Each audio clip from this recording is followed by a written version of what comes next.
Chers internautes, bonsoir. Très heureux de vous retrouver en ce moment pour notre émission Souviens-toi. Et aujourd'hui, nous allons discuter du sens de la vie, ou de la vie et de son sens. Et c'est toujours avec notre ami, notre invité, Franck Segui. Bonsoir Franck. Bonsoir Mackinson et bonsoir chers internautes. C'est avec le même plaisir habituel que nous entrons chez vous aujourd'hui pour vous apporter votre émission. Et souviens-toi, aujourd'hui, le sujet me paraît un peu plus difficile, puisque comme Mackinson l'a annoncé, nous allons parler du sens de la vie. Quel est le sens de la vie?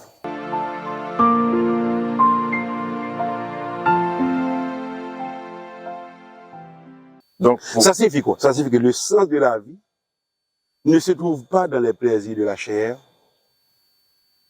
Le sens de la vie ne se trouve pas dans l'orgueil de la vie, ce que la vie peut apporter, c'est-à-dire le bonheur dans les biens matériels.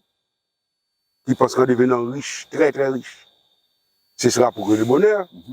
Mais un homme comme Steve Jobs, par exemple, l'a rappelé, en mourant à 56 ans, et milliardaire à 56 ans, sur son lit de mort, il a dit qu'il se rend compte que, eh bien, c'est pas dans... Il a vécu très peu de jours heureux dans sa vie, en étant milliardaire. Et il se rend compte que, eh bien, il ne peut pas payer quelqu'un pour être malade à sa place, ni pour mourir à sa place. Donc, quoi qu'il soit riche. Quoi qu'il soit pas seulement riche, très riche. Donc, le sens de la vie n'est pas dans les richesses matérielles. Salomon nous dit que le sens de la vie n'est pas dans les plaisirs non plus. Que ce soit les plaisirs de ce que la bouche peut goûter, ou les plaisirs charnels, sexuels ou autres. Tout ça, c'est bon, mais c'est passager. Parce que plus tu en as, plus tu en veux encore, et ça ne te satisfait pas. Et il nous a dit, il a essayé également, je dirais, le pouvoir en tant que roi. Et de tout ce que ses yeux ont vu et que son cœur a désiré, il ne s'en est pas privé. S'il veut faire un jardin, il le fait. Et s'il pense que c'est lui-même qui doit planter l'arbre, il le plante en tant que roi. Tu imagines un roi qui plante son jardin, donc il le fait. Mais pour constater quoi? Que ça ne procure pas le bonheur. C'est-à-dire, ça ne donne pas, c'est pas ça qui donne du sens à la vie. Voilà pourquoi on peut comprendre que lorsque je discute avec des étudiants, par exemple, la phrase que l'argent ne fait pas le bonheur, puisque moins tu as d'argent, plus tu peux imaginer que l'argent fait le bonheur. Et quand toi-même, tu n'as pas d'argent, mais tu dis aux autres que l'argent ne fait pas le bonheur, ils ne te comprennent pas parce que tu n'as pas d'argent. Comment sais-tu de quoi tu parles?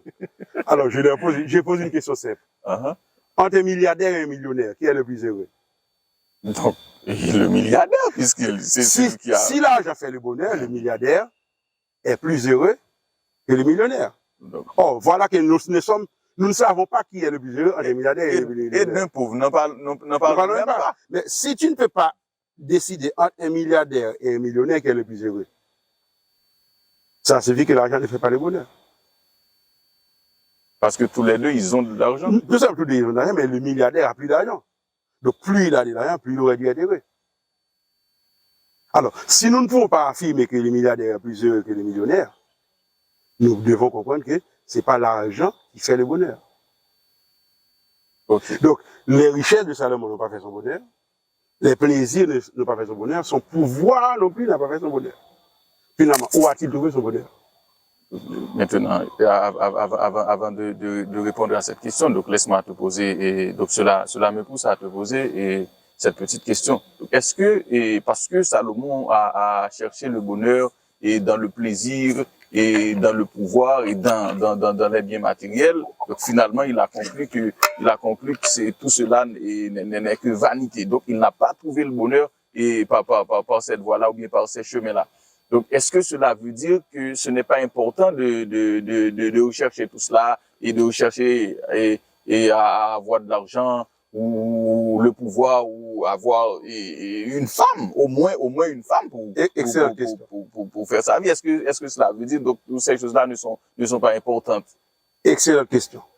Ce qu'il faut comprendre, c'est que il y a ce qu'on appelle priorité. Et la priorité, c'est quelque chose que tout le monde doit apprendre dans la vie. Et Jésus, dans son passage sur la terre, a été une fois invité chez un chef des pharisiens. Les pharisiens, pour ceux qui ne savent pas, c'est la caste des chefs, des religieux, des chefs religieux, c'est le clergé de la religion judaïque à l'époque de Jésus. Donc c'était les gens les plus importants, les mieux formés de la société. Et quelqu'un qui était un chef parmi cette caste a invité Jésus chez lui. Et Jésus a profité de la présence des gens qui étaient autour de lui pour faire passer un enseignement. Et il nous dit, ok, le bonheur, le sens de la vie, c'est pas le mot que Jésus a utilisé. Okay. Jésus a utilisé le mot le royaume des cieux. Le royaume des cieux est semblable. Okay. Moi, je paraphrase et je dis, le bonheur, le sens de la vie, c'est un roi qui donne un festin et qui invite la caste des privilégiés de la société à venir à son festin. Ce festin, c'est en l'honneur de son fils, son premier-né, son fils unique. Okay. Lorsque le festin se trouve prêt, il envoie ses serviteurs chez les invités pour leur annoncer que la table est prête, tout est préparé, qu'ils peuvent venir au souper. Et un premier envoie comme réponse: je viens d'acheter un terrain, un grand terrain, j'ai besoin d'aller voir mon terrain. Donc je ne peux pas venir au festin maintenant. Un deuxième dit, je viens d'acheter 5 paires de bœufs, je suis obligé d'aller les essayer. Je ne peux pas venir au festin maintenant. Excusez-moi. Et le troisième dit, ok, dis au roi, s'il te plaît, je viens à peine de me marier. Donc je dois m'occuper. Chacun cherche une excuse. Ok. Qu'est-ce que ça signifie? Ça signifie que, c'est la première chose qu'il faut comprendre, c'est que c'est Dieu lui-même qui ordonne qu'il faut prendre soin de la terre, s'occuper de la terre, la cultiver, la garder. Ok? Donc, c'est Dieu qui recommande. Tu travailleras 6 jours et tu feras tout ce que tu dois faire, mais le 7e jour, tu dois te reposer. Donc, c'est Dieu qui recommande de travailler. C'est-à-dire, Dieu n'a rien contre l'homme qui a acheté le champ. Il n'a rien contre l'homme qui a acheté les bœufs. Au contraire, aux yeux de Dieu, ce sont des hommes prudents qui savent comment placer leur argent. Ces gens-là auraient reçu une félicitation de la part de Dieu. Ils ont fait un investissement intelligent. C'est Dieu lui-même qui dit, l'homme doit quitter son père et sa mère pour s'attacher à sa femme et les deux deviendront une seule chair. Donc, c'est Dieu qui recommande de se marier. Donc, Dieu n'a rien contre l'homme qui s'est marié. La vie douce. La vie douce. Okay. Mais, Jésus nous dit qu'aucun de ces hommes ne goûtera au souper. C'est-à-dire, aucun de ces hommes ne trouvera le sens de la vie. Aucun de ces hommes n'entrera au royaume des cieux. Pourquoi? Parce que ils ont un problème que nous pouvons appeler une inversion des priorités. Ils n'ont pas compris que le sens de la vie, la source du bonheur, c'est de placer la volonté du roi en priorité. Ils n'ont pas compris ça. Donc, comment est-ce que Salomon a-t-il finalement résolu son problème? Comment a-t-il bouclé sa recherche du bonheur? Il a bouclé sa recherche du bonheur lorsqu'il s'est rendu compte que la source du bonheur n'est pas dans les choses. Les choses font partie de la vie. Ok? Gagner beaucoup d'argent, c'est une bonne chose. Ça fait partie de la vie. Se construire une renommée, c'est une excellente chose. Ça fait partie de la vie. Se réjouir de ce que la vie peut offrir, évidemment, dans le cadre établi par Dieu. C'est une excellente chose, ça fait partie de la vie. Mais, et c'est le mais qui est important, Mais, il faut établir l'ordre des priorités. La priorité, c'est en Dieu. La vie, le sens de la vie, c'est de glorifier Dieu. Sinon, la vie n'aura pas de sens. Et tu vas passer toute ta vie à chercher, mais tu ne trouveras pas le sens de la vie. Ok? Tu ne trouveras pas le sens de la vie. C'est ça le secret. donc, si je comprends bien, il y a un certain rapport, sinon il y a des enjeux entre ces deux types de vie-là, entre le bios et le zoé. Donc, finalement, comment l'homme doit-il vivre et ce bios, en fait, ce type de vie-là qu'on appelle le bios. Ok. Et en fait, la vie physique. Voilà. Okay. Voilà, matériel et relationnel, tout cela. Donc, comment doit-il vivre cela en rapport avec le Zoé, donc cette vie spirituelle et même ce royaume des cieux, donc cette vie éternelle que pour toi tu compares et donc pour toi c'est le sens de la vie de l'homme. Comment doit-il vivre ce bios? Eh bien, ce que je dis, c'est que c'est Dieu qui a établi la vie physique, le bios. C'est lui qui a établi la vie physique. Et notez que pour lui, c'est très important que cette vie soit abondante. Parce que pendant 6 jours, il a établi tout le cadre nécessaire pour que cette vie se déroule dans une situation idéale. Mais si tu vas dans Ecclésiaste 3, verset 11, tu liras quoi? Tu liras que Dieu lui-même a choisi de faire de nous des éternels insatisfaits. Ne pourrait-on pas lire ce verset? Ecclésiaste 3. Tu tiens beaucoup à ta Bible. Oui, je me fais toujours accompagner de ma Bible, parce que c'est mon arme de combat. Okay. En parlant de Dieu, voici ce que le sage dit. Il, c'est-à-dire Dieu, fait toutes choses belles en son temps. Même, il a mis dans leur cœur, dans le cœur de l'homme, la pensée de l'éternité. Toutes choses belles en son temps, la pensée. Il a mis dans le cœur de l'homme la pensée de l'éternité, bien que l'homme ne puisse pas saisir l'œuvre que Dieu fait du commencement jusqu'à la fin. Ok? L'homme n'est pas en mesure de saisir tout ce que Dieu a fait de fond en comble.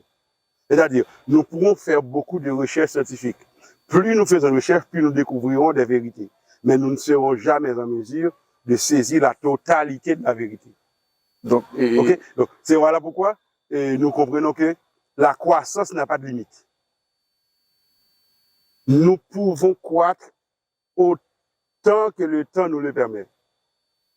Dans l'éternité, notre croissance ne va pas s'arrêter. Nous aurons toujours des choses à apprendre. Nous aurons toujours des questions à poser et Jésus aura toujours des réponses à nous donner. Mais Dieu, déjà, qu'est-ce qu'il fait? Il place dans nos cœurs le désir de l'éternité. C'est-à-dire, Dieu sait que nous tous, nous voulons vivre éternellement. Donc, nous voulons que la vie, que ce soit le bios ou le zoé, débouche sur comment les théologiens ils appellent? La vie éternelle, le zoé. Zoé de détail. Oui, le zoé de détail. Il y a une autre expression et dans mes recherches, c'est le zoé aéonion. Aéonion, exactement. La vie éternelle. Que tu peux lire dans Jean 3, verset 16. Jean 3, verset 16. Ok. Donc,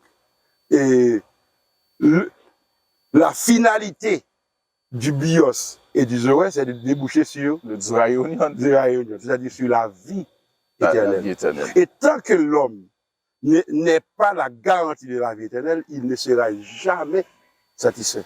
Parce que Dieu a placé dans le cœur de l'homme dans le tien comme dans le mien. Ok. La pensée de l'éternité. Dans une de nos émissions antérieures, j'ai signalé ça. Et nous avons ri beaucoup de ça lorsque j'ai dit, même les gens qui se suicident, ils se suicident par amour pour la vie. C'est un peu paradoxal. Même les gens qui se suicident, Ridicule, ce n'est même. pas parce qu'ils n'aiment pas la vie. C'est justement parce qu'ils n'acceptent pas un type de vie trop misérable. Cette condition de matérielle vie, d'existence. yes, ils n'acceptent pas cette condition qu'ils mettent fin à leur vie. Ils le font, c'est parce qu'ils aspirent à une vie meilleure.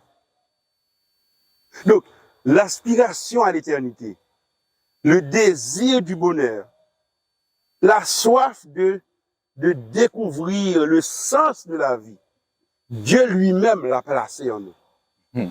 Éternel. Et Dieu s'est assuré que rien sur la terre ne pourra combler ce vide. Rien. Salomon, si c'était possible, Salomon aurait été satisfait. Parce que Salomon avait à sa disposition tout ce que un mortel peut imaginer.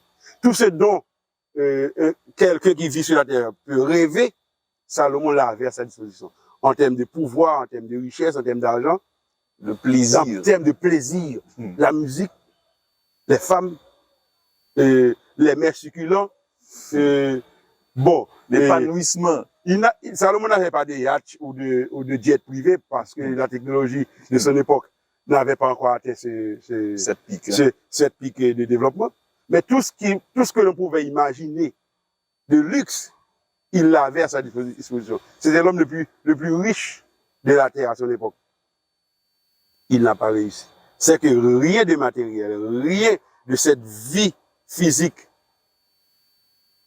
n'est en mesure de combler le vide dont parle l'Ecclésiaste 3, verset 11. Rien qui n'est pas la forme de Dieu ne peut remplir ce vide. Voilà pourquoi certains théologiens aiment dire il y a dans le cœur de l'homme un vide. Et ce vide a la forme de Dieu. Donc seul Dieu pourra venir. Aussi longtemps que l'homme n'a pas rencontré Dieu, ce vide restera encore vide. Sa recherche continuera et recommencera, se poursuivra et recommencera et se poursuivra jusqu'à ce que finalement il rencontre Dieu. Et Salomon nous dit, à la fin de son travail de sagesse, de la rédaction de ça, je dirais de son résumé, le livre de l'Ecclésiaste. Le livre de l'Ecclésiaste, c'est un livre que Salomon a écrit de sa vieillesse, après avoir vécu les différentes expériences possibles et imaginables de la vie. Et au dernier chapitre, il dit, ok, jeune homme, okay, je peux te conseiller parce que moi j'ai été jeune homme comme toi. C'est un vieillard qui parle. C'est un vieux qui parle. Okay, écoute, jeune homme. Tu es dans la fleur de la vie. Moi aussi, j'ai été dans la fleur de la vie comme toi. Tu aspires à ceci, à cela. J'ai aspiré à ceci. Mais moi, je n'ai pas seulement aspiré, je les ai atteints. Et je les ai dépassés. Ok, réjouis-toi de ta jeunesse. Mais sache, après tout ce que tu auras vécu, à la fin, tu paraîtras tout seul devant Dieu. Et tu devras répondre face à face de comment tu as conduit ta recherche de bonheur. Et puisque lui-même, il a fait les expériences et il est parvenu à la seule conclusion possible, il nous dit, mais voici la fin du discours. Crains Dieu et observe ses commandements. Voilà le devoir de tout l'homme. Voilà le secret du bonheur. Voilà le sens de la vie. Le sens de la vie. Donc c'est la crainte de Dieu et l'observation. Parce qu'à la fin des fins, si tu me permets de le dire comme ça, à la fin des fins, pour mettre fin totalement à cet état de choses passager, pour éliminer les effets de la chute, donc pour relier la création à la rédemption et donc fermer le cycle et éliminer cette parenthèse malheureuse que nous appelons la chute, Dieu va appeler tout homme en jugement. Au sujet de tout ce qu'ils ont fait pendant leur vie, que ce soit des choses cachées, que ce soit des choses révélées. Que ce soit bien, que ce soit mal, visible ou invisible. Visible ou invisible. Caché ou révélé. Tu apparaîtras devant Dieu. Donc, qu'est-ce que tu dois faire en réalité? De préférence, essaie de vivre selon la volonté de Dieu. Voilà le secret du bonheur. Voilà le sens. Le sens de la vie. Donc, si j'arrive à comprendre ou de faire un petit résumé, donc c'est que l'homme, le sens de la vie de l'homme, c'est que donc l'homme doit vivre le bios et sans empiéter sur le zoé, c'est-à-dire et en parfaite harmonie avec la vie spirituelle pour pouvoir atteindre le zoé aionion qui est la vie éternelle. La vie éternelle. Okay. Donc c'est ça. Tu peux le résumer comme ça. Par contre, il faut prendre une autre précaution. Laquelle? La précaution, c'est que ce n'est pas parce que quelqu'un,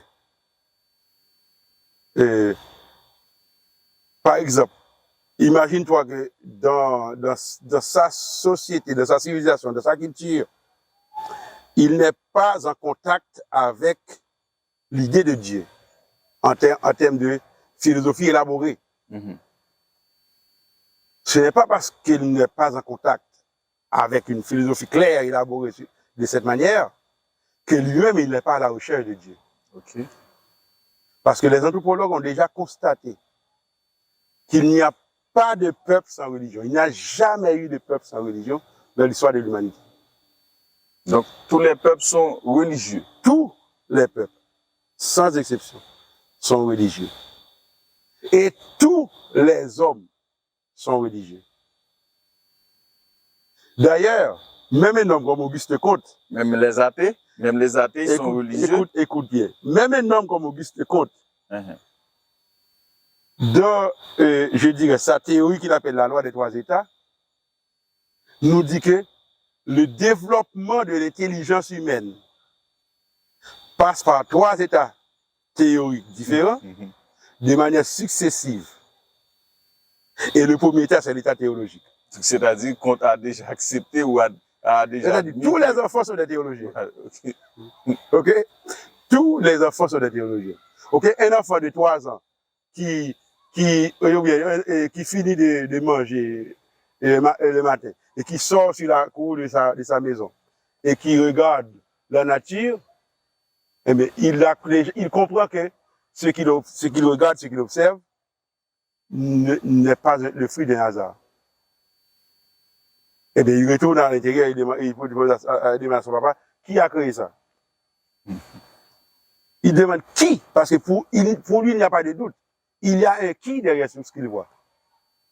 Est-ce que c'est son père? Est-ce que c'est de toute façon, pour lui, il y a une intelligence qui a créé ça. Il demande qui a fait ça. Donc, il n'y a personne qui ne soit pas religieux. Il y a des gens qui, à partir de l'adolescence, puisqu'ils sont maintenant dans l'âge de la rébellion, l'adolescence est l'âge de la rébellion, eh bien, ils auraient souhaité, ils auraient aimé pouvoir agir sans avoir à rendre compte à qui que ce soit. Abandonner la théologie. Ils auraient aimé pouvoir agir, mais sans avoir à rendre compte de leur agissement. À ce moment-là, ils vont commencer par remettre les choses en question et par élaborer l'idée qu'il n'y a pas Dieu. Puisque s'il n'y a pas Dieu, je ne compte à personne. Si Dieu n'existait pas, tout est permis. Donc, tu comprends? Oui, et à ce moment-là, plus d'autorité. Exactement. Donc, l'homme est maître de soi. Des gens vont finalement commencer par se proclamer athée, pour se dire que Dieu n'existe pas. En réalité, c'est une façon pour eux, je dirais, d'apaiser leur conscience et de se dire qu'ils n'ont de compte à rendre à personne, donc ils peuvent vivre leur vie comme ils veulent. Donc c'est comme pour répéter Protagoras, que l'homme est la mesure de toutes choses. Exactement. Donc il est dit, c'est une sorte d'humanisme qui place l'homme au centre de tout et qui envoie Dieu sur la ligne de touche. Ok? Mais en réalité, tout le monde est religieux. Eh bien, même celui qui n'a pas un concept bien élaboré, bien ficelé de Dieu, lui aussi il cherche Dieu. C'est-à-dire, il a une vie spirituelle. Il ne faut pas comprendre lorsque nous parlons de vie spirituelle, que ça signifie exactement une vie reliée avec Dieu et basée sur un système, sur un rituel bien établi, bien codifié. Okay. Non, ça ne veut pas dire ça.